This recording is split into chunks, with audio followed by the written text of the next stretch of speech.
sallallahu alaihi wasallam, para siddiqin, para syuhada, alim ulama, guru-guru kita, adik keluarga kita serta muslimin dan muslimat. Amin. Sama ada masih hidup ataupun yang telah kembali ke rahmatullah. Ikhtiril Fatihah.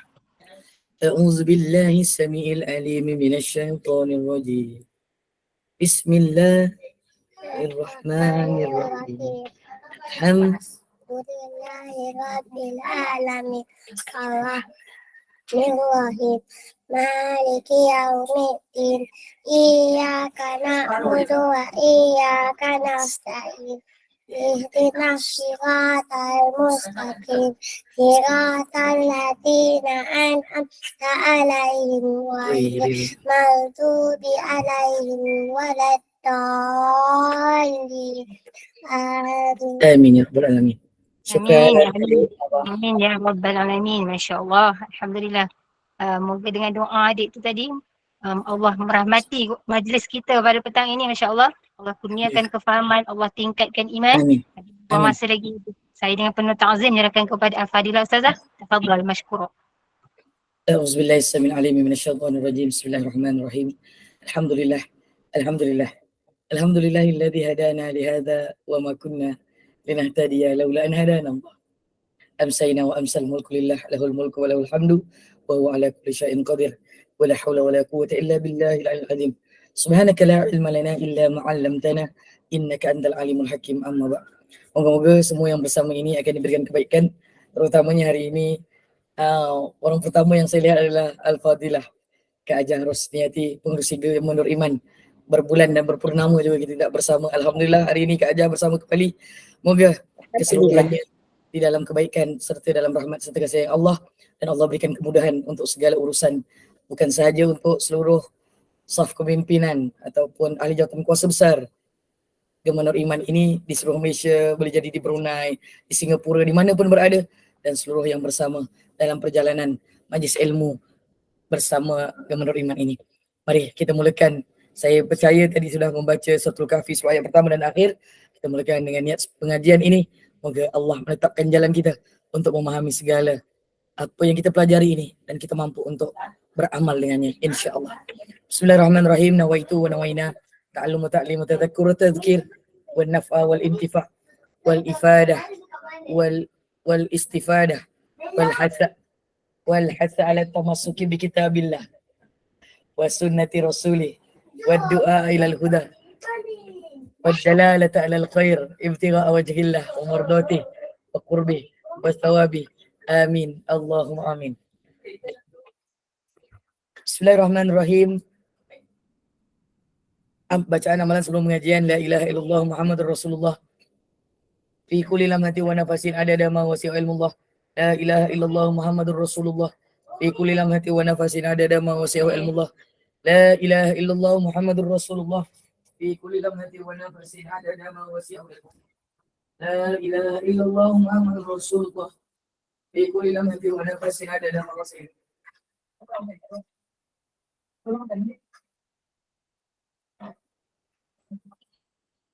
لا إله إلا الله محمد رسول الله في كل لمحة ونفس عدد ما وسعه علم الله. اللهم أنت ربنا لا إله إلا أنت خلقتنا ونحن عبدك ونحن على عهدك ووعدك ما استطعنا نعوذ بك من شر ما صنعنا أبو لك بنعمتك علينا وأبو بذنوبنا فاغفر لنا يا الله فاغفر لنا يا رحمن فاغفر لنا يا رحيم فإنه لا يغفر الذنوب إلا أنت. أستغفر الله للمؤمنين والمؤمنات أستغفر الله للمؤمنين والمؤمنات أستغفر الله للمؤمنين والمؤمنات ولوالدي وارحمهما كما ربياني صغيرا. اللهم صل على سيدنا محمد وأنزله المقعد المقرب عندك يوم القيامة. اللهم صل على سيدنا محمد وأنزله المقعد المقرب عندك يوم القيامة. اللهم صل على سيدنا محمد وأنزله المقعد المقرب عندك يوم القيامة. Sallallahu ala sayyidina Muhammad wa ala alihi wa sahbihi wa sallam. Walhamdulillahi rabbil alamin. Taqabbalallah. Syukur alhamdulillah Allah izinkan untuk bersama ini satu nikmat yang besar. Apatah lagi kita bersama semula dengan Kak Ajah Rosniati kita ni. Ibu akan rahmati Allah sekalian. Setiap segala apa yang Allah berikan pasti akan ada keberkatan, dan segala ujian yang diberikan oleh Allah pasti ada gantian. Dan paling tidak gantian yang Allah berikan adalah ketenangan. Dan ketenangan itulah yang akan memberikan nilaian suatu hari nanti ia akan hanya dapat pada satu tempat yang tidak akan ada layak untuk seseorang melainkan Allah mengatakan pada mereka, pada umat Nabi Muhammad ini ataupun umat seluruh umat bagi nabi-nabi yang sebelum ini, daripada awal Nabi Allah Adam AS sehinggalah Nabi Muhammad SAW, apabila Allah mengatakan kepada seluruh hambanya ini, fadkhuli fi ibadi wadkhuli jannati, ketika itulah nikmat paling besar yang Allah akan berikan kepada kita semua. Sesungguhnya di dalam permulaan untuk kita mendapat keterangan yang abadi ini, pasti akan ada ujian yang Allah janjikan gantian yang lebih baik, dan jalan untuk menambah ketenangan adalah hadir ke majlis ilmu walaupun mediumnya hanya online saja. Sebab saya tak boleh pergi Perak ataupun pergi mana? Selangor ataupun pergi mana-mana negeri lain. Maka bila ada online ni, bersyukurlah. Tetap ada perjalanan majlis ilmu dalam waktu sama ada pagi, waktu duha, kemudian lepas asar ini. Tahniah kepada Gemerut Iman seluruhnya, keluarga besar Gemerut Iman ini. Nanti lepas maghrib ada, nanti lepas isyak ada lagi. Moga-moga Allah beri jalan kemudahan untuk seluruh yang menguruskan. Dan diorang dah start guna poster baru siang malam lain. Tahniah sekali lagi. Moga ada kebaikan yang besar dan dia lebih menarik perhatian kepada seluruh yang bersama ini. Terutamanya untuk kelas petang ini adalah kelas Fardu Ain. Moga-moga kelas Fardu Ain ini adalah kelas yang paling diutamakan oleh semua yang bersama ini, bersama pelajaran-pelajaran ilmu yang lain.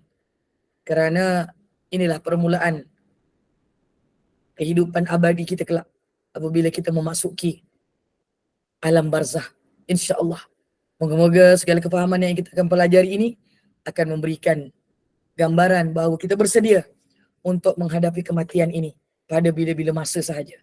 Sebab itu setiap kali apabila kita hadir ke mana-mana majlis ilmu ini, terutamanya majlis ilmu fardu ain ini, Allahumma salli ala sayyidina Muhammad, maka sesungguhnya kita sedang bersedia mencari bekal untuk bertemu dengan Allah Azza wa Jalla, insya-Allah. Okey, admin kita dah jumpa dah darah istighathah hari ini. Kita mulakan sedikit pengulangan daripada bab mandi hukum dan jenisnya ini. Sebelum ini kita ada menceritakan berkaitan dengan Allahumma salli ala sayyidina Muhammad wa ala alihi washabbihi wa barakasallam dalam bahagian-bahagian mandi yang diwajibkan dan mandi yang disunatkan. Kita masih lagi dalam bab yang bahagian yang pertama, mandi yang diwajibkan. Antara sebab pertama untuk mandi ini diwajibkan adalah janabah, dan antara sebab-sebab janabah ini sama ada lelaki atau perempuan, ada sebab-sebab yang tertentu yang kita telah bincangkan dengan panjang lebar, dan ada perkara-perkara yang diharamkan ketika janabah ini. Allahumma salli ala sayyidina Muhammad. Antaranya adalah solat fardu. Tidak boleh tinggal dan duduk lama dalam masjid, tetapi dalam bab-bab dan hal-hal tertentu dengan sebab-sebab tertentu maka diharuskan dalam keadaan seketika dan kena tinggalkan dengan segera. Tawaf tidak dibolehkan, membaca Al-Quran juga tidak dibolehkan, walaupun pada minggu yang sudah ke? Ke hari minggu ni juga ke? Yang cerita pasal ada dekat Gemerut Iman kan, yang menyatakan bahawa ada pendapat mengatakan ketika haid pun kita boleh membaca, tapi ikut mazhab Syafi'i membaca Al-Quran adalah tidak dibolehkan. Allahumma salli ala sayyidina Muhammad. La taqra'ul qaidu wa la junubu syai'an minal Quran, kecuali bila mengajar, dan mengajar itu bukan dibetulkan keseluruhan, maka dia membetulkan apa yang silap sahaja. Subhanallah. Dan perhatian yang paling besar untuk diingat semula berkaitan dengan perkara-perkara yang dilarang ketika janabah. Dan sebenarnya apa yang dilarang dalam janabah ini juga adalah larangan ketika haid. Allahumma salli ala Muhammad. Maka orang yang berjunub diharuskan membaca Al-Quran di dalam hatinya dan mengulang di dalam hatinya, berkata-kata di hatinya. Sebagaimana juga harus baginya melihat Al-Quran. Tapi tengok Al-Quran ketika junub dan juga ketika haid boleh. Allahumma salli ala Muhammad. Tengok. Dia tak boleh baca kan, kita duduk tengok. Mana nak tengok, kat rumah kita mesti banyak Al-Quran kan. Dulu saya pernah bagi tahu pada jamaah-jamaah yang sebelum-sebelum ni, nak buat refresh, kita buat refreshment balik lah, kita buat revise balik benda ni. Saya cakap dekat rumah tu, setiap penjuru rumah tu cuba letak Al-Quran. Tapi di tempat yang tinggi lah. Kita ada rak buku, kita ada rak yang tak berapa buku, ada rak bunga ke, ada meja ke. Tapi semuanya ada tempat yang tinggi. Supaya apabila kita makzurah, kita melihat Al-Quran itu adalah salah satu daripada perkara yang memberi pahala. Tengok. Dalam kereta, kalau saya dalam kereta saya ada. Kak Amira pernah naik kereta saya, ada nampak Al-Quran dekat kereta saya. Saya nampak Ustazah je. Lain macam ni. Jangan nak tipu sangat. Ada. InsyaAllah. Ada. Ada Ustazah cuma. dan Al-Quran tak dapat dipisahkan insyaAllah. Jadi kat mana pun kita berada, tak jadi aku hari ni. Ketawa lah. Walaupun saya kurang sihat sikit, tapi Alhamdulillah Allah berikan kemudahan untuk majlis ilmu lah. Majlis ilmu ni Allah bagi kemudahan lah. Tadi lepas saya punya ceramah pagi tadi, saya dah melepek sekejap, saya dah makan ubat dah apa. Dah solat Alhamdulillah. Kopi saya pun dah sampai, yang dah habis tu dah habis, sampai stok dia balik. Alhamdulillah, Allah izin. Moga-moga ada kebaikan. Terima kasihlah buat kebaikan dengan sedikit gurauan yang indah tu. Mudah-mudahan ada kebaikan. Tapi jangan selalu sangat buat dekat live ni. Masya-Allah. Tabarakallah sanul khaliqin. Subhanallah. Okey. Kita lihat perkara itu mendapat kebaikan. Seperti mana kita melihat perkara-perkara yang sebenarnya dalam hadis tu boleh diibaratkan bahawa kebanyakan para alim ulama mengatakan hadis tu bukan hadis sahih. Betul. Kita melihat Kaabah, kita melihat ibu bapa, kita melihat pemandangan, kita menembak laut. Itu bukan hadis sahih. Betul, itu bukan hadis sahih. Tetapi hadis itu dikira hadis dhaif yang boleh diterima pakai untuk menggunakan dalam keadaan dan hal perkara-perkara yang bukan perkara-perkara ibadah. Cuma melihat itu boleh dikira ibadah. Subhanallah. Waalaikumsalam Kak Murni dan semua kakak yang baru masuk dan memberi salam. Juga sahabat-sahabat di FB Live saya. Alhamdulillah. Dan seterusnya, apabila dalam bab mazhab Syafi'i, kenapa saya tekankan mazhab Syafi'i ini? Sebab kita duduk dekat Nusantara. Kena ingat yang tu. Ke ada yang sekarang ni duduk kat luar. Tapi duduk kat luar kan dia bukan bermastautin secara seumur hidup. Dia bekerja mungkin 3, 4, 5, 10 tahun, 15 tahun. Tapi tiap-tiap tahun balik Malaysia. Tetap jadi orang Malaysia. Jadi dia tetap mengikut mazhab di mana dia dilahirkan dan mana dia sepatutnya boleh je ikut apa yang mana dia menetap. Tapi yang diberi keutamaan adalah apabila dia berasal daripada manalah. Itu lebih utama. Tetapi dia tidak menghalang pun kita untuk mengikut apa saja mazhab-mazhab daripada al-imam yang 3 yang lain. Tak ada masalah. Cuma sebab kita duduk dekat Nusantara, maka perhatian kita, keutamaan kita lebih kepada apa yang diajarkan oleh al-imam dan disusun oleh al-imam Asy-Syafi'i. Begitu juga al-imam Allahumma salli al-Ghazali rahimallahu ta'ala dan juga al-imam An-Nawawi rahimallahu ta'ala. Antara ketiga-tiga imam inilah paling dekat dengan mazhab Imam Syafi'i. Jadi perhatian bagi orang yang dalam janabah, begitu juga dalam haid nanti, dia akan diulang begini je. Semua perkara yang dilarang ketika janabah juga dilarang ketika haid. Macam tu saja. Perkataannya sama. Sebab kita masuk haid dah lepas juga, tapi kita nak masuk istihadah sebentar lagi insya-Allah. Dan ketika haid dan janabah diharuskan untuk berzikir walaupun daripada ayatul Quranul Karim. Contoh macam doa memohon kesejahteraan, doa naik kenderaan tadi tu yang kita nampak mula-mula masa kita buka tadi tu. Jadi kita tiap-tiap kali kita naik kenderaan, walaupun kita dalam ma'zurah, orang perempuan terutamanya ataupun lelaki dalam keadaan junub, maka dia dibolehkan untuk membaca doa itu kerana doa itu adalah perkara-perkara yang kebiasaan diamalkan. Okey? Jadi selesai tentang janabah dan haid ini sebagai pengulangan sedikit, maka kita hari ini akan masuk bab darah istikhadah. Istikhadah ini adalah disebutkan sebagai dalam kitab mazhab Imam Syafi'i ini sebagai darah penyakit. Darah istihadah ialah darah penyakit yang keluar melalui urat di hujung rahim yang dikenali sebagai al-azil. Al-azil. Minta maaf. Al-azil. Al-azil ini ataupun al-azil ini, Allahumma salli ala Muhammad wa Waalaikumsalam warahmatullahi wabarakatuh. Darah ini membatalkan wuduk saja, tetapi tidak mewajibkan mandi. Bahkan wajib bersolat dan berpuasa. Bagi wanita atau perempuan yang keluar darah istihadah ini, dia perlu membasuhnya dan memakai lapik ataupun Allahumma salli ala Muhammad kita panggil sekarang sebagai lampin pakai buah tu lah, kan? Kemudian berwuduk setiap kali solat fardu dan boleh bersolat fardu. Untuk sekali solat fardu. Ini berdasarkan daripada hadis yang diriwayatkan oleh Imam Abu Daud rahimahullahu taala. Atas ya Allahumma salli ala Muhammad, dan lainnya daripada Fatimah binti Khubaisy. Fatimah binti Khubaisy, idza kana damul khaydah fa innahu damu aswadun. Tadi betul lah tadi. Atas sekali tadi. Ni. Alright. Bismillah. Idza kana damul khaydah fa innahu damun aswadun yu'rafu fa idza kana dhalika fa amsaki anis salah fa idza kana al-akhar fatawadda wa shalla fa innaha huwa irqun. Jika darah haid itu, ia biasanya akan ada hitam campur kemerahan. Betul? Dia pekat, kemudian dia tidak cair. Kadang-kadang aja dia cair pada waktu penghujung. Tetapi tetap ada warna hitam pada darah haid itu. Tapi untuk zaman kita ini, kita orang biasa ni kan, kita tak boleh kenal darah tu sebenarnya. Tetapi kita lebih mengira mengikut hari. Hari kita keluar bila dan habisnya bila. Dia bermula dengan keluar haid. Tetapi kalau boleh kenal, darah haid kebiasaannya bersifat demikian. Kebiasaannya. Kadang-kadang darah haid pun tidak bersifat demikian. Kadang-kadang. Ada kalanya orang darah haid cuma dia setitik, lepas tu banyak, setitik lagi. Tapi lebih daripada 24 jam yang penting darah haid. Tapi darah istihadhah ni, dia boleh jadi banyak. Tetapi dia keluar pada waktu di mana dia setelah habis tempoh haid yang paling maksimum. Berapa tempoh haid paling maksimum? Ibu-ibu? 15 hari. 15 hari. Maksimal 15. Bukan main lah. 15 hari.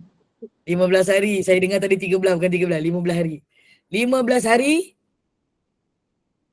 Apa Kak Nurini? 15 hari, 15 malam. Itu yang betul. Itu yang paling tepat. Bukan 15 hari je. 15 hari, 15 malam. Bila kita mengira 15 hari, 15 malam, bismillah. Betul-betul cukup 15 hari, 15 malam. Tiba-tiba hari yang ke-16, seawal pagi, darah masih keluar. Dan darah itu pula bersifat seperti darah hitam tu juga. Dan kemerahan. Tetapi dah selesai 15 hari. 15 malam. Ketika itu ia terus bertukar. Walaupun darahnya seperti sifat darah haid. Kalau mengikut pandangan para alim ulama selain daripada mazhab Syafi'i juga, sebenarnya dalam kitab Tuhfatul A'izza fi Dima'in Nisa itu, ataupun mana-mana kitab tentang perihal 3 darah yang utama ini, maka kalau dia lebih daripada waktu haid itu keluar, sama ada dia pekat, sama ada dia cair, sama ada dia sedikit, maka itu adalah darah istikhadah. Itu paling utama. Yang paling utama je. Yang paling umum untuk diingat. Dan paling mudah untuk kita mengira. Jadi, kesimpulannya, kalau darah istihadhah ni, ibu-ibu kena ingat bila ibu-ibu selesai haid. Macam tu je. Kalau tak tahu, jangan mustahil tak tahu. Sebab darah haid ni kita punya. Yang masih ada haid lah kan. Jadi ketika istihadhah itu, kita semua orang perempuan ni kalau ada istihadhah, kena bersihkan setiap kali solat. 1 wuduk, 1 solat fardu. Nanti ada di bawah dibagi tahu juga insya-Allah. Dia akan boleh 1 atau 2 solat sunat selepas itu. InsyaAllah. Dan inilah dalil menunjukkan bahawa ketika darah ini keluar dengan waktu yang telah ditetapkan tadi itu, yang telah diberitahu tadi, maka berwuduklah seperti biasa dan solat seperti biasa, puasa seperti biasa. Bersama seperti biasa, boleh antara suami isteri, tak ada masalah. Boleh semua buat perkara-perkara yang orang yang suci lakukan. Tak ada masalah. Tapi kalau tak nak, terpulang. Tetapi solat, puasa tetap wajib dilakukan. Hadis seterusnya daripada Sayyidatuna Aisyah radhiyallahu anha wa radu'an, katanya, Fatimah binti Khubaisy ini juga menemui Rasulullah sallallahu alaihi wasallam. Ya Rasulullah sallallahu alaihi wasallam, inni imra'atun ustakhadu fala athur. Afada'us salah. Atas sikit Kak Kak Zrina. Alhamdulillah. Faqala Rasulullah sallallahu alaihi wasallam, la innama dhalika irkun wa laysa bi khaydah.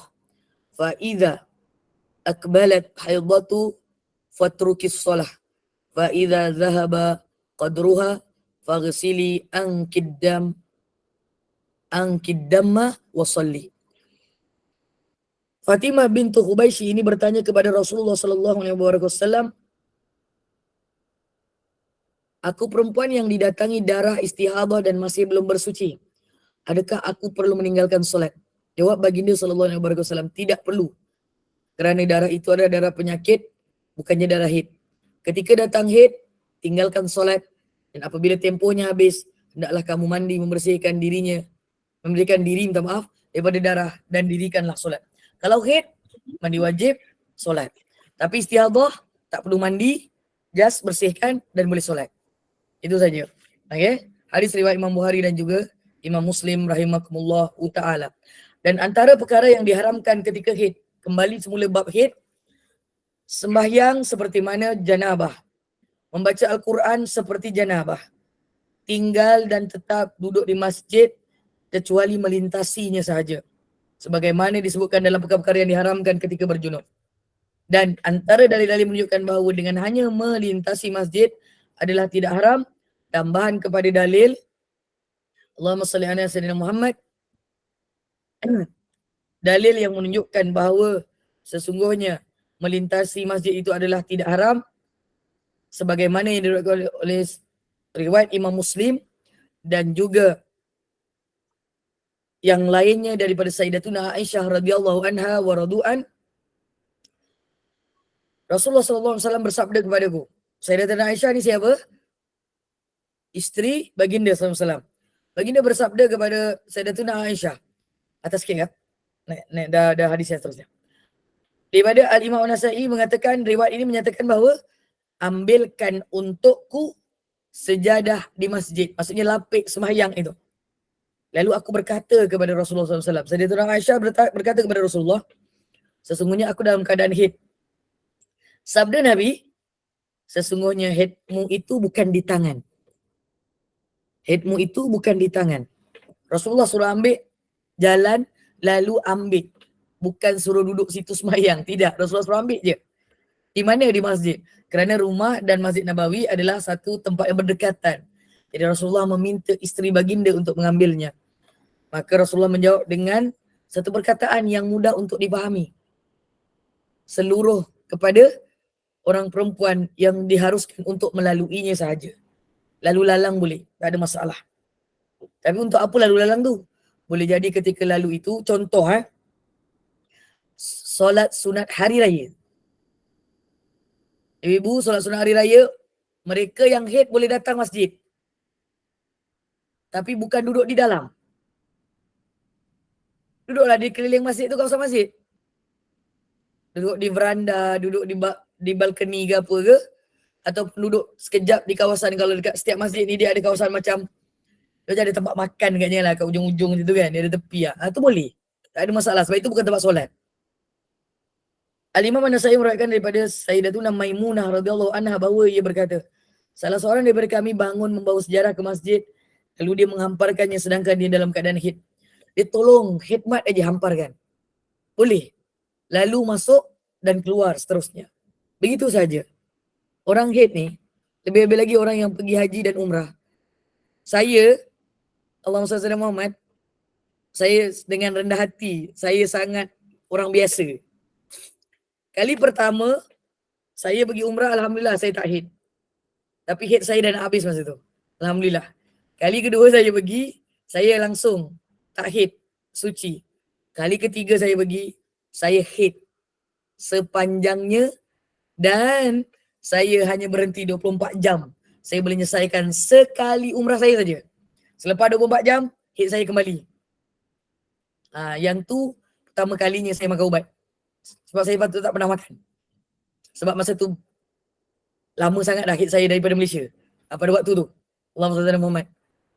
Jadi ketika itu, kali yang seterusnya saya pergi, saya haid daripada awal sampai akhir saya umrah dan ziarah. Masa ziarah tak haid. Tapi sampai Mekah, 6 hari tu, waktu Ramadan, saya haid. Sebelum saya pergi haji tu.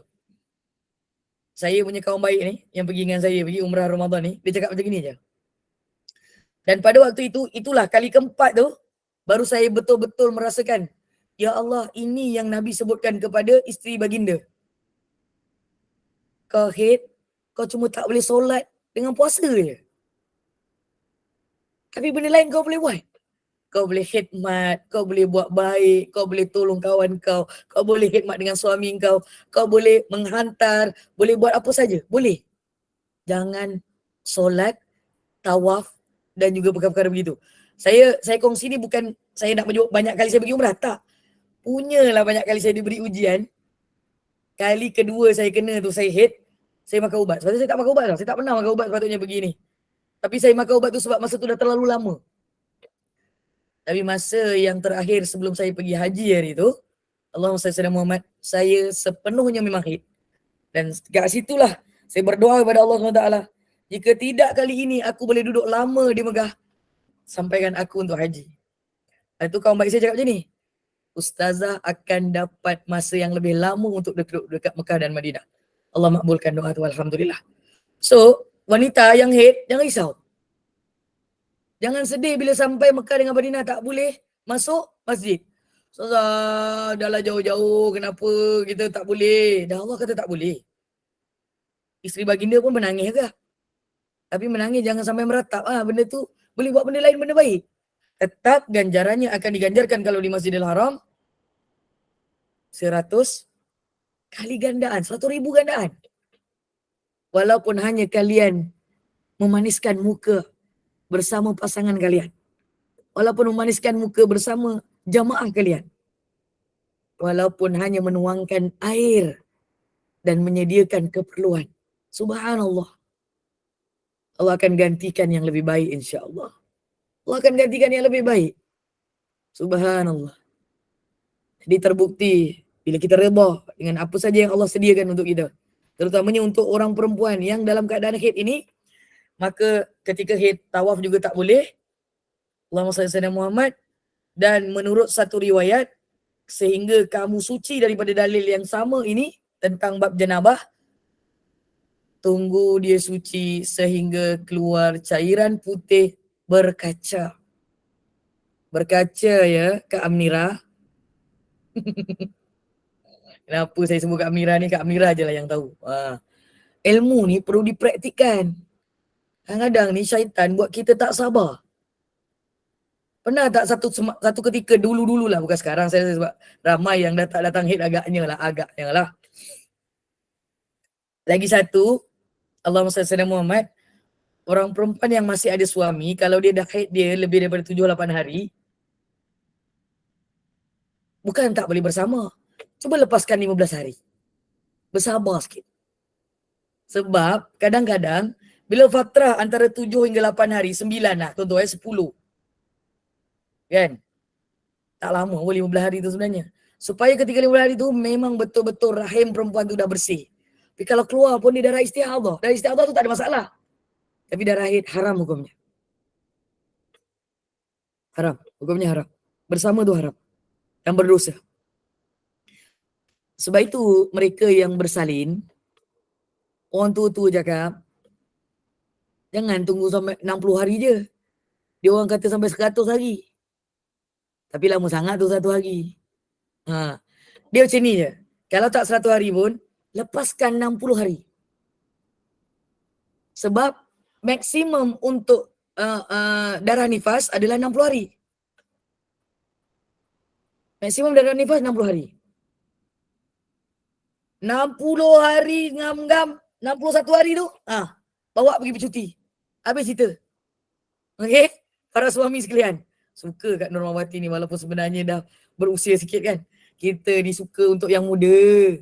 Bersabar. Sebab nanti kadang-kadang apabila dia bersama tu, dia akan menyebabkan ada darah yang keluar. Kita tak tahu darah apa yang keluar nanti. Sebab tadi suci dah. Darah nifas dah habis. Nakok dah habis. Tahu nakok kan? Belajar kan dengan Ustazah Masnah kan? Nakok tu. Waktu dia suci tu, 15 hari tu dah clear lah. Tapi cukup kan 60 hari. Itu nasihat daripada orang alim.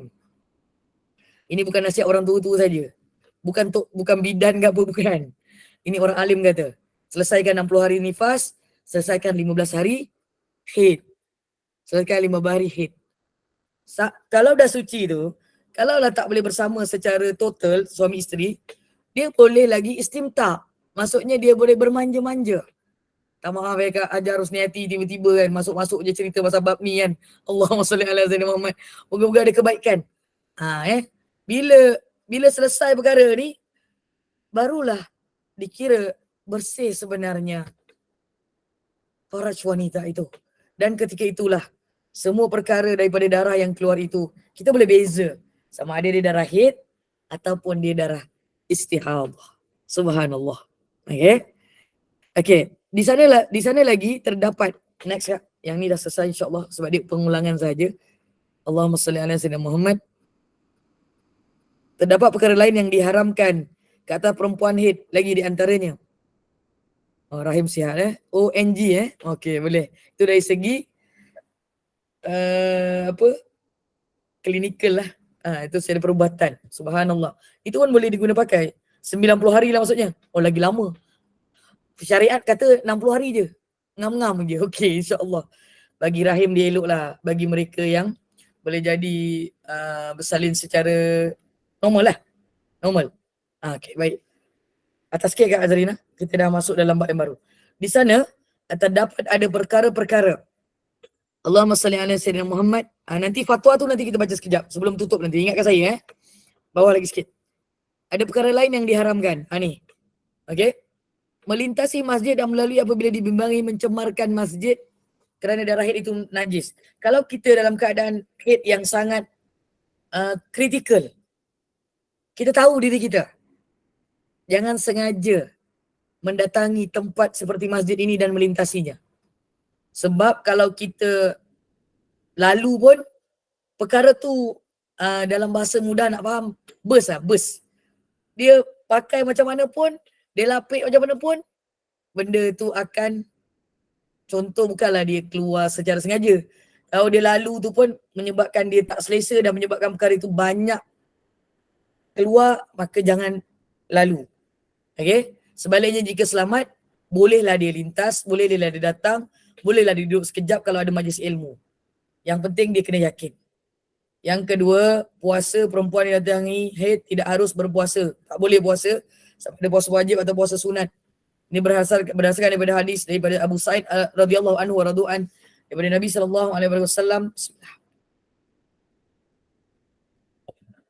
Ditanya tentang maksud orang perempuan yang kurang agamanya.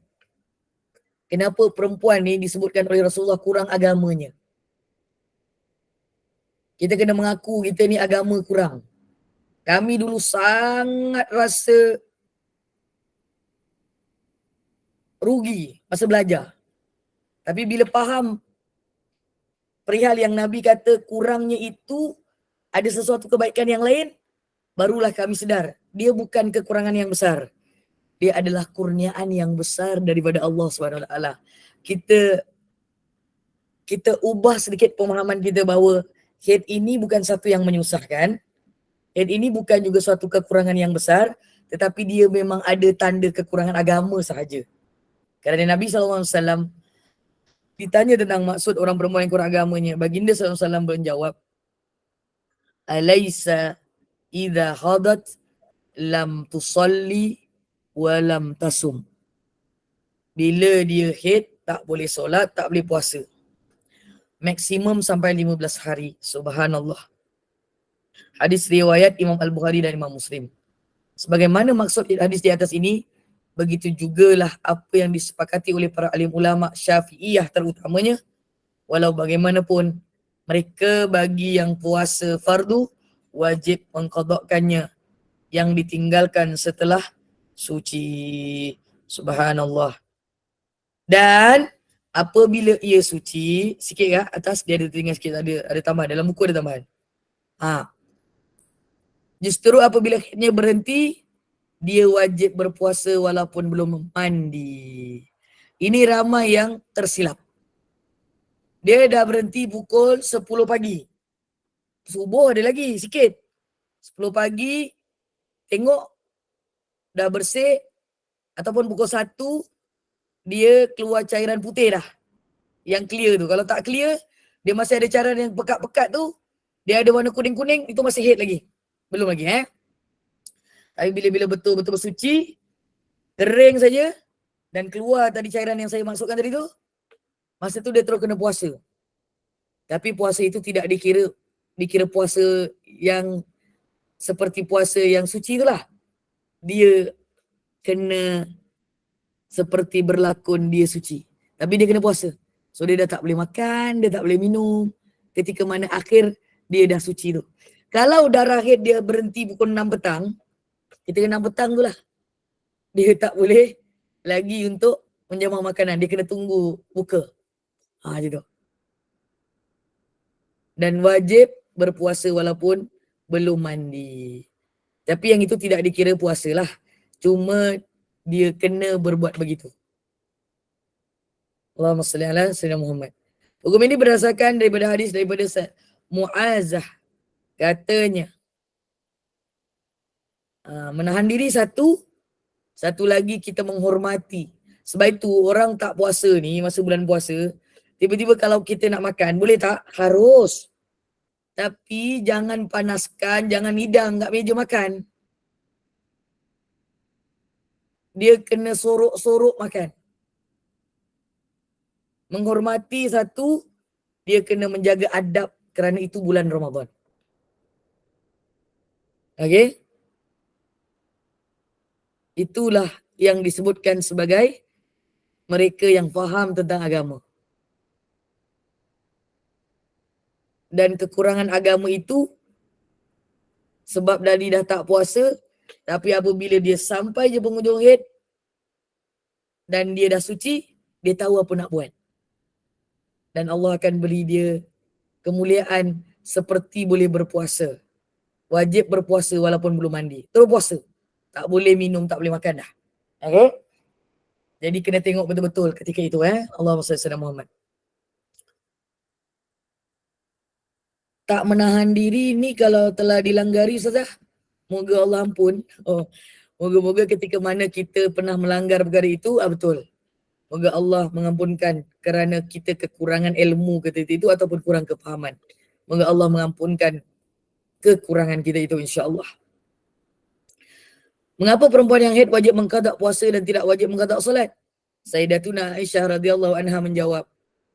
Yang jawab ni daripada Nabi SAW, tetapi Sayyidatuna Aisyah menjawab, kami telah didatangi haid ketika Rasulullah SAW bersama-sama kami. Lalu baginda menyuruh kami mengqada puasa dan tidak menyuruh mengqada solat. Itu je yang Nabi cakap pada mereka. Hikmahnya, kalau orang tanya kenapa orang haid ni nak qada puasa tu wajib tapi qada solat tak? Jawapan pertama kena jawab yang ni dulu. Kami telah didatangi haid Sayyidatah Fatimah ini dan isteri-isteri baginda yang lain ini bersama-sama kami, lalu baginda menyuruh kami mengqada puasa je. Tapi Nabi tak suruh qada solat. Tak payah tanya banyak. Itu penting jawapannya. Kenapa? Aku nak qada solat juga. Bagi tak qada, dia nak qada pula. Time masa dia meninggalkan tu dia tak nak qada. Ni masalah manusia ni. Jadi moga-moga tidak begitu. Hikmahnya di sini, solat itu sangat banyak dan akan membebankan. Ini Al-Imam Asy-Syafi'i rahimahullahu ta'ala mentakwilkan daripada apa yang disebutkan oleh Rasulullah SAW ini. Hal ini berlainan dengan puasa kerana puasa ini waktunya panjang tetapi qadanya sedikit. Paling maksimum pun berapa hari? 15 hari. 15 hari itulah. Bukan malam, 15 hari. 15 hari je paling maksimum dalam setahun. Kecuali tahun lepas korang tak qada, tahun yang sebelumnya korang tak qada, tahun sebelumnya korang tak qada. Tu kena double, triple kira. Yang tu jangan suruh saya kira. Dia ada pengiraan kalau setiap jabatan agama dia ada kiraan dia. Dia ada calculation dia. Tahun bila tak qada puasa. Macam tu. Nanti dia akan berdouble kena apa? Kena fidyah dan juga kena qada puasanya tu. Subhanallah. Tapi ada pendapat nanti kalau bab puasa ni, ada yang mengatakan kalau dah qada puasa tak perlu bayar fidyah. Ada yang mengatakan ada pula bahagiannya wajib bayar fidyah, tak perlu qada puasa pula. Itu ada setiap wanita ke setiap orang yang akan dikelaskan dia punya apa yang perlu dibayar ketika meninggalkan perkara yang wajib ini. InsyaAllah. Itu jilid yang kedua nanti. Dia lebih luas nanti dia punya Allahumma salli ala Muhammad perbahasannya. Okey. Untuk perkara-perkara haid ini, kan? Masih lagi dalam perkara haid kan yang dilarang ni. Persetubuhan, berseronok dan bergaul dengan isteri pada kawasan antara pusat dan lutut. Pusat dan lutut ini dilarang. Seperti mana firman Allah Subhanahu wa taala dalam suratul Baqarah ayat 222. Mafhum daripada hadis ayat Quran ini, minta maaf, maka hendaklah kamu menjauhi diri daripada wanita di waktu haid ketika menyetubuhinya. A'udzubillahi samil alim minasyaitonir rajim. Fa'tazilun nisaa fil mahid wala taqrabuhunna hatta yadkhur fa idza tatahharna fa'tuhunna min haitsu amarakumullah. Innallaha yuhibbut tawwabin wa yuhibbul mutatahhirin. Allah Subhanahu wa taala, maka hendaklah kamu menjauhkan diri daripada wanita di waktu haid, tidak menyetubuhinya. Dan jangan kamu menghampiri mereka sehingga mereka suci. Suci ni betul-betul suci lah, subhanallah. Betul-betul suci. Sebab orang perempuan ni dia punya kadang-kadang haid dia tak menentu juga. Tapi kalau dia kebiasaannya, saya bagi tahu, kalau dia memang haid lebih daripada 7 hari ataupun 8 hari, biasanya dia 9, 10, 11 hari, maka perlu dilihat paling maksimum dia boleh sampai haidnya adalah 15 hari, 15 malam tu. Tapi kalau dia dah seumur hidup memang 6-7 hari je, dia tak pernah keluar, maka dia bersuci tu start daripada hari yang ke-8. Tahu?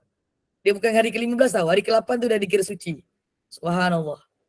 Maka ketika itu, cuma tadi itulah nasihat daripada orang alim, kalau untuk mengelakkan daripada perkara-perkara yang tidak kita nak mengira bahawa wanita itu tiba-tiba diuji dengan darah-darah yang selepas haid tu, takut tak boleh nak kesan, tapi kalau dia keluar juga, maka kalau dia masih lagi waktu haid 15 hari 15 malam itu, kalau dia keluar juga selepas bersama, Allahumma salli ala sayyidina Muhammad, selepas suci 7-8 hari tu, dikuatiri tak boleh nak bezakan tu darah apa nanti. Tapi kalau keluar, kebiasaannya kalau masih lagi tiba-tiba masih dalam 15 hari, ulama mengatakan itu darah haid. Walaupun selepas bersama. Sebab dah suci tadi sepatutnya 8 hari ke bawah tadi tu kan. Itu tu kena berhati-hatilah. Allahumma salli ala sayyidina Muhammad. Kes ini jarang berlaku tapi ada berlaku. Sebab ada yang bertanya dengan saya sebelum ini. Tak ramailah. Tapi ada sebenarnya kes-kes ini berlaku. Allahumma salli ala sayyidina Muhammad. Okey, ini dalil berkaitan dengan pengharaman apabila dalam keadaan haid juga jenabah tidak boleh bersetubuh, tidak boleh berseronok dan bergaul dengan isteri pada kawasan antara pusat dan lutut. Tapi boleh tak peluk dia, cium dia, suami isteri ni boleh tak? Boleh. Bercumbu boleh tak? Boleh. Tapi bukan kawasan tu. Itu kena diperhatikan dan dijaga. Wallahu alam. Ada soalan? Saya dalam buku ayat dia sampai amarakumullah saja. Betul. Tapi yang ni ditambah. Tak ada masalah. Okay. Lagi detail dekat slide. Tapi secara detailnya bila ada tambahan ayat ini daripada yang belakang sekali ni, ceritanya bahawa sesungguhnya Allah ni, Allah Subhanahu Wa Taala sentiasa menyukai apabila melakukan sesuatu perkara ibadah. Suami isteri bila bersama adalah ibadah. Keadaannya adalah dalam keadaan suci, dalam keadaan baik. Sebab itu orang yang menjaga penampilan, juga kesihatan, inilah yang bekerja sebagai daripada OMG tadi, ONG, tu semua tu, doktor ni, diorang sentiasa menasihatkan kalau mereka suami isteri nak bersama ni, bersihkan diri, bersihkan seluruh tubuh, dan dalam syariat pula sunnah untuk berwudu. Sunnah untuk berwuduk. Berwuduk lah. Lalu selepas tu memanglah batal lah. Ya, memang batal lah kan. Tapi sebelum nak batal tu wuduk dulu. Kalau mengalami 15 hari 15 malam, itu maksimum hid. Moga-moga Allah berikan kemudahan insya-Allah untuk melalui 15 hari 15 malam tu. Selepas masuk 16, dia sudah tidak dikira hid. Okey. Ada lain? Allahumma salli ala Muhammad. Ada Dalil yang terakhir sikit lagi kak. Bawah tu ada satu lagi. Sebelum kita menceritakan tentang bab wiladah pula. Daripada Abdullah bin Sa'id radhiyallahu anhu wa radu'an. Hadis ini riwayat Imam Abu Dawud. Nah, dia bertanya kepada Rasulullah SAW. Ma yahillu li minam ra'ati wa hiya ha'id. Qal, kata Nabi SAW, laka ma fawqal izar. Ini perkataan izar yang selalu digunakan orang lelaki. Dia pakai izar tu. Hadis ni lah. Apa yang boleh aku lakukan terhadap isteriku dalam keadaan haid? Baginda menjawab, yang boleh bagi kamu ialah menggaulinya di atas kain tu. Kain izar tu. Kain apa? Macam kain pelikat tu lah. Kain pelikat. Suami saya tak pakai kain pelikat, Ustazah. Jangan macam-macam. Isteri saya tak pakai kain pelikat, pakai kain batik. Minta maaf. Salah saya punya ayat ni. Istilahnya, kain sarung perempuan tu dengan kain sarung lelaki, kat mana dia ikat? Dia bukan ikat kat atas sini kan? Bukan. Dia ikat dekat sini. Di antara perut ni, pusat ni, atas pusat dan ke bawah. Subhanallah. Jadi, yang boleh digauli adalah di atas izar. Di atas yang tempat lipatan tu. Yang dia pakai kain tu. Jangan cakap pula, isteri saya dia kain dia tak lipat. Jangan. Dia ceritanya lipat tak lipat tu, dia atas perut tu lah, atas pusat tu, ke atas. Itu lebih mudah untuk difahami. InsyaAllah. Wallahu a'lam. Okey. Cerita yang seterusnya berkaitan dengan perkara-perkara. Allahumma salli ala Sayyidina Muhammad wa ala alihi wa sahbihi wa barakatuh wasallam. Mandi yang diwajibkan adalah yang ketiga. Kat situ dia tulis bersalin. Dekat kitab dia tulis beranak. Okay. Dalam bahasa Arab disebut wiladah. Okay, wiladah. Bersalin bermaksud melahirkan anak. Perempuan yang bersalin ada kalanya tidak keluar darah. Dia tak keluar darah nifas. Masa lahir pun ada tak keluar darah. Saya tak pasti sebab saya pun tidak pernah melaluinya, tetapi saya pernah baca dan pernah mendengarnya daripada beberapa sahabat-sahabat yang bersalin, dia kata dia tak keluar darah. Tapi lepas seminggu baru keluar darah. Ada Ustazah, darah tu masa lahir, masa kita kondak tu ada keluar. Lepas tu tak keluar dah. Tapi dia tak macam biasalah, tak banyak macam yang normal yang Ini perempuan. memang tak keluar darah Kak Surina. Dia darah yang keluar, darah baby tu keluar je. Kan baby tu keluar dengan darah kan? Dengan air darah kan? Darah baby tu bukan darah haid, bukan darah nifas kan?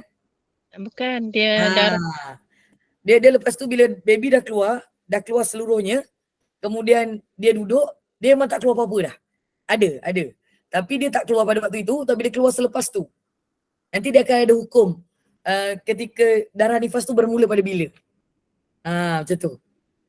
Okay? Sebab kita nak tengok akhir nifas dia bila. Itu dia punya hukum dari segi wiladah ni. Tapi nak ceritanya, wiladah ini wajib apa kat situ? Dia tulis beranak ialah melahirkan apa yang ada dalam kandungan. Kadang-kadang berlaku darahnya ada, kadang-kadang tak ada. Oleh demikian hukumnya sama dengan janabah. Maksudnya dia kena mandi. Ibu dulu bersalin, mandi wiladah ke tidak? Jujur anak pertama tak, anak kedua, ketiga baru tahu je. Siapa-siapa yang dulu masa permulaan tak tahu, dia boleh qada sekarang. Tak mandi tapi tak niat tu sebab tak tahu kan. Ya Allah, takut tu je lah. Yelah, tu maksudnya dah boleh qada lah. Yang tak tahu ni, yang dulu tak terbuat, sebab dia akan ada dalam kitab ni, dia tak secara detail tau bila dia nak mandi. Tapi masa saya belajar dalam kitab fiqh yang lain, termasuk kitab Tuhfatul A'izzah fi Dima'in Nisa, dia mandi wiladah ni lepas bersalin memang sunat mandi. Wajib mandi, bukan sunat. Mandi. Kalau kecuali dia operation ke, dia apa tu semua, dia perlukan masa sehari 2 ke 3 itu, tak ada masalah. Maksudnya bila dah selesai, dah duduk elok, ketika kan mandi kan, lepas bersalin mesti ada yang mandi. Ketika itulah niat mandi wiladah. Ya, admin Gemma Nur Iman. Siapa saya tak tahu siapa yang nak bertanya. Silakan. Angkat tangan. Assalamualaikum Ustazah. Waalaikumsalam. Siapa ni? Um, Kak Intan ke? Ya saya. Saya. Saya ada dengar ada beberapa asatizah cakap kalau kita bersalin lepas tu kita masih ada darah lagi, kita tak boleh mandi wiladah sebabnya tu kira macam haram lah. Kalau kita bersalin lepas tu kita tak keluar darah baru kita boleh mandi wiladah. Kalau kita ada darah nifas tu kita tunggu habis semua baru kita mandi angkat hadas besar lah. Okey, saya tak kata dia salah, tapi dia ada 2 pandangan sebenarnya. Di awal ketika lepas wiladah itu adalah yang paling utama dan dia boleh buat sekali dengan nifas. Ya, saya dengar sama pandangan macam Ustazah. Ada 2 pandangan, betul. Ada 2 pandangan. 2 pandangan ini dibolehkan. Tapi tanya saya, namanya pun wiladah. Namanya bersalin. Bukannya lepas wiladah. Dia minta maaf, bukan selepas nifas. Tapi kalaulah pada ketika itu tak sempat buat pada awal wiladah, so niatkan sekali pada nifas. Orang selalu bila dia mandi nifas, dia lupa nak niat mandi wiladah. Saya tanya sebab saya dah ada buat daurah kitab Tuhfatun Nisa fi Dima, Tuhfatul A'izza fi Dima'in Nisa ni dah 2 kali. Dan dia orang cakap selalu kalau mandi nifas, Allahumma salli ala sayyidina Muhammad, dia lupa nak mandi wiladah sebab pada awal dia tak mandi. Jadi kalian berhutang dengan Allah untuk tidak mandi wiladah. Boleh ke sekali kan? Niat je nifas tu sekali tapi tak niat wiladah. Hilang satulah, wiladah lain, nifas lain. Sebab itu bila dia disatukan, yang saya faham, yang saya belajar daripada guru-guru saya, dia niatkan sekali. Kalau nak sekalilah di hujung. Tapi nak lebih selamat, lepas bersalin saja, mandi je walaupun ada darah. Sebab dia kerana bersalin ini kerana dah keluar anak. Dah keluar baby tu, dah keluar, habis. Kalau dia tiba-tiba babynya kembar, hari ketiga baru keluar, lepas hari ketiga tu lah baru dia selesai mandi wiladah. Macam tu. Kan ada kan kadang kes-kes dia kembar ni lambat sikit dia keluar. Mungkin sehari, 2 hari, 2-3 jam selepas tu. So waktu selepas dua-duanya keluar, barulah dia diwajibkan untuk mandi wiladah. Tetapi saya minta maaf. Habiskan dulu Ustazah. Kita lupa. Minta maaf. Saya pun dah lupa apa nak sambung tadi. Sebab saya nak cakap kat sini tadi. Tak apa, silakan. Tapi tak, kalau dia ambil saja mandi hadas saja, dia merangkumi semua tak? Macam mandi junub.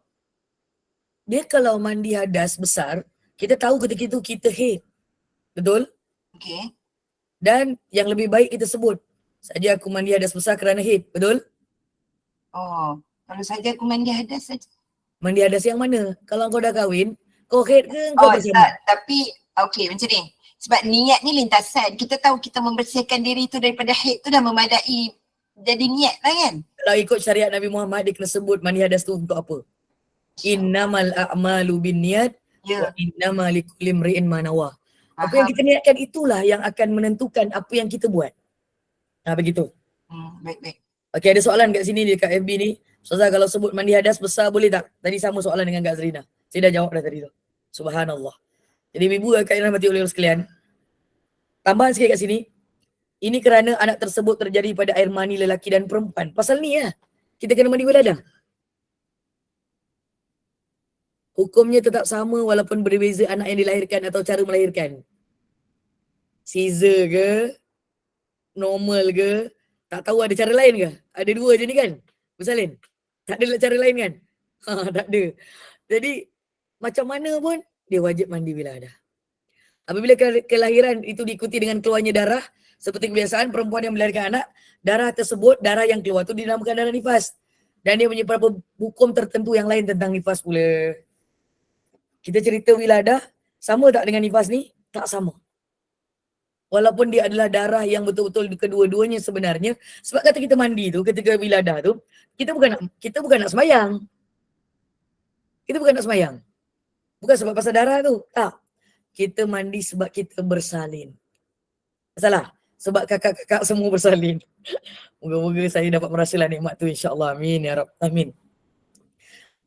Terima kasih, amin kan. Subhanallah. Dan cerita nifas ni lagi panjang daripada wiladah. Allahumma salli ala sayyidina Muhammad wa ala alihi wasallam. Cerita bab nifas ini maknanya pula memang sama lebih kurang seperti wiladah. Dia bersalin. Amin ya Rabb. Terima kasih. Dan cerita nifas ini dia dari segi bahasa Arabnya, nafasa ni maksudnya dari perkataan nafas. Manusia yang dihidupkan tu nafasa. Nafsun, diri tu, baby tu. Dan dia bererti melahirkan anak. Manakala mengikut syariat Nabi Muhammad, nifas ialah kat situ saya rasa tertinggal tu lah. Darah yang keluar. Dekat tu dekat mana PDF tu tertinggal. Dia darah yang keluar. Yang bawah tu betul. Tapi yang atas tu tertinggal. Nifas dari segi adalah yang keluar selepas kelahiran anak. Darah yang keluar selepas kelahiran anak. Yang atas tu. Dia dinamakan nifas kerana keluar selepas kelahiran satu jiwa nafs. Sebab itulah perempuan disebut juga orang yang melahirkan anak dengan nufasa. Perempuan yang melahirkan dipanggil nufasa. Yang dilahirkan itu namanya nafs, satu jiwa yang dilahirkan. Dan darah yang keluar semasa kelahiran anak tidak dianggap nifas, tetapi itu adalah darah fasad. Yang keluar masa anak tu yang banyak darah keluar, ada keluar kat Sarina, keluar darah. Kan? Darah tu bukan darah nifas lagi. Tapi bila anak tu dah keluar habis, dengan kaki-kaki, dengan dah tu potong dia punya tu semua tu, dan ketika itu keluar darah, itu baru darah nifas. Subhanallah. Ustazah jika kau tak mandi bila ada anak keempat, maka kena buat 4 kali ya. Bukan anak keempat ke anaknya 4 orang. 4-4 tak mandi bila dah. Gitu ayatnya. Kalau anak keempat seorang je. Kan? Jadi kalau anak 4-4, anak-anak semua tak buat. Ilah buat. Soalan dia tu nak kena mandi 4 kali ke macam mana? Atau sekali mandi ke? Kalau anak yang keempat, maksudnya seorang. Dia tanya tadi tu anak 4 keempat. Tapi kalau anaknya 4 orang, 4-4 tak pernah mandi bila dah, 4 kali mandi. 4 kali mandi lah. Oh, sekali mandi tu tak boleh kata untuk semua Oh, senang semua nak senang. Kau dah silap dah terlalu. Tak tanya kot salah buat. Biar Cari jelas. susah sikit lah. Dah lah tak terbuat dulu. Baik Ustazah. Masya Allah, tabarakallah. Maka anak yang pertama buatlah ketika mandi. Pada pagi tu mandi untuk mandi biasa tu. Ya Allah, cakap dalam hati. Ya Allah, aku dulu tak tahu. Ya Allah, ampunkan aku. Aku qadha. Ketika aku dulu melahirkan, Allahumma salli ala Muhammad, aku qadha mandi wiladah untuk anakku yang pertama. Cakap je gitu. Kau tak dulu dah terus lepas bersalin boleh tu cakap aku mandi wiladah kerana melahirkan. Itu je. Sebenarnya. Melahirkan berapa? Ketika melahirkan itulah dia mandi. Kedua tu dia melahirkan. Ketiga dia melahirkan. Keempat dia melahirkan. Dia tak perlu cakap anak keempat kelima. Tapi sebab yang ni 4-4 semua tak mandi. Saja aku mandi wiladah. Untuk anak saya yang pertama, ya Allah. Dalam hati dalam tandas kan. Kerana Allah. Sebab itu memang niatnya dalam hati. Yang kat luar tak payahlah. Tak payah sebut apa-apalah. Kalau nak sebut pun saja aku mandi wiladah ni lah. Cakap macam itulah. Wiladah untuk anak aku yang pertama. Qadha kerana Allah. Kena qadha ke benda ni? Sebenarnya kalau ikutkan benda dah lepas. Ada je ulama cakap. Boleh je moga Allah mengampunkan. Why not? Kita betulkan keadaan tu. Sebab dalam syariat Nabi Muhammad ada istilah qadha. Betul tak? Ada istilah qadha. Walaupun ada semua benda tak perlu diqadha. Tetapi mandi ini dia satu perkara yang boleh diqadha. Sebab anak-anak ibu-ibu bukannya sampai 100 orang kan. Dan bukan 100 pula lupa. Cuma 2-3 orang je lupa. Maka perkara itu boleh dibuat dan diharuskan. Sebenarnya digalakkan untuk kita menyelesaikan hutang yang kita belajar ini. Allahumma salli ala Muhammad. Sayyidina Muhammad mengikut tahu mazhab Imam Syafi'i. Kena faham yang tu? Ini dalam kitab fiqh Syafi'i. Boleh jadi dalam kitab fiqh mazhab yang lain berbeza sedikit pandangannya. Macam saya katakan tadi tu. Moga-moga Allah mengampunkan dosa kita lah. Boleh tak saya cakap? Dosa ibu-ibu yang terlupa.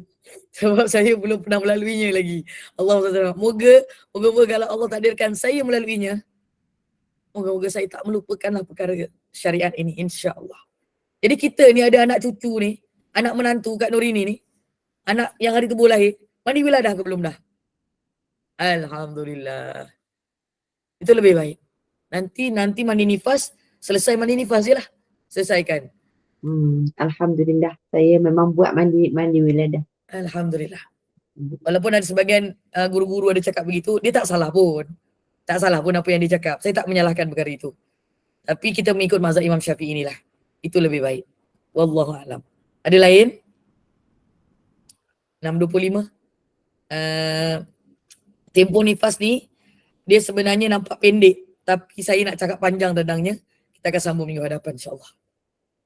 Saya dah sikit ada rasa tak selesa untuk badan saya ni. Saya mohon untuk mengundurkan diri dulu lah. Saya serahkan kepada mana admin, tak nampak pula gambar dia. Silakan. Dia tak ada kat mana? Kak Kau Amira, nampak nama silakan. saya? Tak ada Saya tadi. nampak je Ustazah. Tak ada tadi, tak ada. Saya punya line kot tak ada. Tak clear. Silakan. Saya, Saya serahkan. Mira hilang daripada suara saya tak dengar. akak tengok 5.40 tadi Mira tak ada kat skrin akak. Kau tak nampak saya? Dengar Mira, Tak pula teruskan. saya. Teruskan. Silakan. Okay. Okay lah, saya tutup lah Ustazah ya. Silakan. Lain saya kot. Silakan. Tak apalah. Yang penting dengar suara baik. Auzubillah. Alhamdulillah. Alhamdulillah. Okey tak? Okey Kak, alhamdulillah. Allah. Silakan. Okey, baik-baik. Alhamdulillah. Jazakumullah khairan. Jazakillah khairan jazak Ustazah atas perkongsian ilmu hari ini bermanfaat. Allah. Berkenaan haid darah istihadah. Nanti kita akan sambung tempoh nifas insyaAllah. InsyaAllah. Mudah-mudahan bertambah kefahaman kita dalam urusan agama kita, dalam urusan ibadah kita insyaAllah. Amin. Terima kasih kepada tim Gubernur Iman, sahabat-sahabat pencinta ilmu yang mengimarkan kuliah kita petang ini. Alhamdulillah. Ya, bahan kuliah hari ini salah. Untuk malam Silakan. ini kuliah kita ada kuliah maghrib saja bersama dengan Al-Fadil Ustaz Khairul Fahmi bin Muhammad Anwar dengan hari ini bacaan Yasin, tahlil, doa, tazkirah dan surah Al-Mulk pada pukul 8 malam insya-Allah. InsyaAllah. Jadi teruskanlah bersama-sama dengan Gubernur Iman dengan kuliah yang telah disediakan. Terima kasih kepada semua para jemaah yang beristiqamah, yang selalu berinfak untuk tabung Gubernur Iman. Moga dengan infak itu kuliah-kuliah di Gubernur Iman dapat diteruskan dan dijalankan. Semoga Allah membalasnya dengan kebaikan yang banyak. Amin ya rabbal alamin. Dan ini saya memohon maaf sekiranya ada sebarang kekurangan dan kesilapan. Yang baik itu datang daripada Allah, yang tidak baik dan kelemahan itu daripada saya sendiri, kami sendiri. Kita Sama-sama. tangguh kuliah kita. Semoga Sarah sihatlah. Sarah Amin. jangan minum ais banyak tau. Tak minum ais betul. Sebagai menutup majlis, mohon sekali lagi Afadillah Ustazah bacakan tasbih kafarah dan surat Al. Saya sudahi dengan billahi taufiq wa hidayah. Wassalamualaikum warahmatullahi wabarakatuh. Waalaikumsalam warahmatullahi wabarakatuh. Subhanakallahumma wa bihamdika asyhadu an la ilaha illa anta astaghfiruka wa atubu ilaih. Bismillahirrahmanirrahim. Al-asr innal insana lafi khusr illa alladhina amanu wa amilus solihat wa tawasaw bil haqq wa tawasaw bis sabr. Sadaqallahul azim. ربنا تقبل منا دعاءنا وصلاتنا وهاجاتنا وتوبتنا وأعمالنا وصيامنا وقيامنا وركوعنا وسجودنا وتخشعنا وتعبدنا وتأملنا وقراءتنا وتجمعنا برحمتك يا أرحم الراحمين إنك السميع الدعاء. اللهم جمعنا هذا الجمع مرحوما وتفرقنا من بعده تفرقا معصوما ولا تجعل فينا ولا معنا ولا ما يتبعنا شقيا ولا مطرودا ولا محروما وهب لنا مسيئنا لمحسننا لمقصرنا لعاملنا لوجهك الكريم يا أرحم الراحمين. ارحمنا يا الله. اللهم صل على سيدنا محمد طب القلوب ودوائها وعافية الأبدان وشفائها ونور الأبصار وضيائها. ربنا عليك توكلنا وإليك أنبنا وإليك المصير. وصلى الله على سيدنا محمد وعلى آله وصحبه أجمعين. سبحانك ربك رب العزة عما يصفون وسلام على المرسلين. الحمد لله رب العالمين. تقبل الله منكم.